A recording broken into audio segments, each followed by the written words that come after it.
عزیز دوستو السلام علیکم۔ دوستو، جنت سے نازل ہونے والی 13 چیزیں جو آج بھی ہماری زندگیوں کا حصہ ہیں، ایسی 13 نعمتیں جو براہ راست آسمانوں سے زمین پر آئیں، جنہیں صرف اشیاء نہیں بلکہ رحمتیں کہا جائے تو بہتر ہوگا۔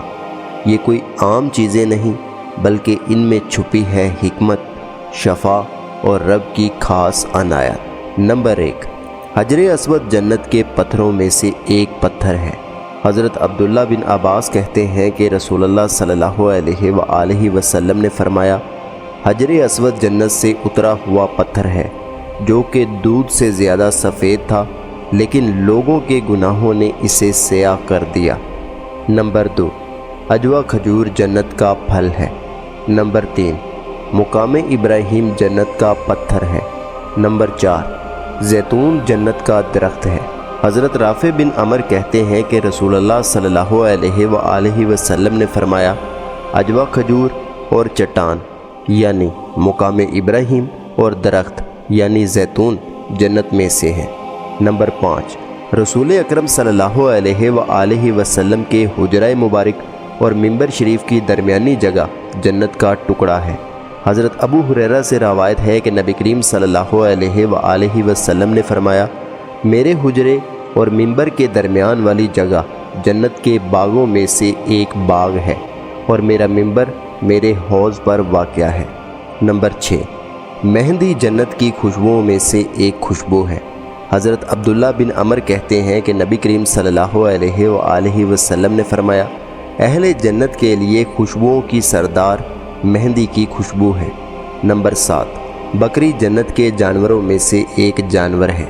حضرت ابو ہریرہ رضی اللہ تعالی عنہ سے روایت ہے کہ رسول اللہ صلی اللہ علیہ وآلہ وسلم نے فرمایا، بکری جنت کے جانوروں میں سے ایک جانور ہے، اس کے باڑے سے اس کا رینٹ اور تھوک وغیرہ صاف کرو اور اس میں نماز پڑھ لو۔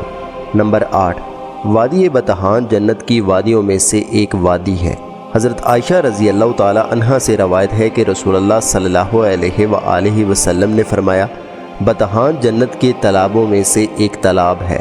بطحان دوستو مدینہ منورہ سے متصل بستی قبا کے قریب ایک وادی کا نام ہے۔ نمبر 9، سیحان، جیحان، فرات اور نیل سب جنت کے دریا ہیں۔ حضرت ابو ہریرہ رضی اللہ تعالی عنہ سے روایت ہے کہ رسول اللہ صلی اللہ علیہ وآلہ وسلم نے فرمایا، سیحان، جیحان، فرات اور نیل سب جنت کی طرف سے آنے والی نہریں ہیں۔ ایک اور روایت میں نبی کریم صلی اللہ علیہ وآلہ وسلم نے فرمایا، نیل اور فرات جنت کے دریا ہیں۔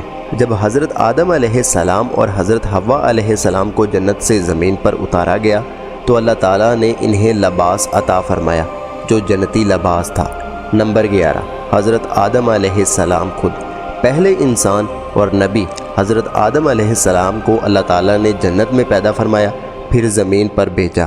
نمبر 12، قرآن مجید۔ قرآن مجید کو لیلۃ القدر میں لوح محفوظ سے دنیا کے قریب آسمان پر نازل کیا گیا اور پھر وقتاً فوقتاً نبی کریم صلی اللہ علیہ وآلہ وسلم پر نازل ہوتا رہا اور آج یہ دنیا میں سب سے زیادہ پڑھی جانے والی کتاب ہے اور ہر مسلمان کے گھر میں موجود ہے۔ نمبر 13، بیت المعمور کا عکس خانہ کعبہ۔ خانہ کعبہ زمین پر ہے لیکن اس کا اصل اہم روپ جنت میں موجود ہے جسے بیت المعمور کہا جاتا ہے۔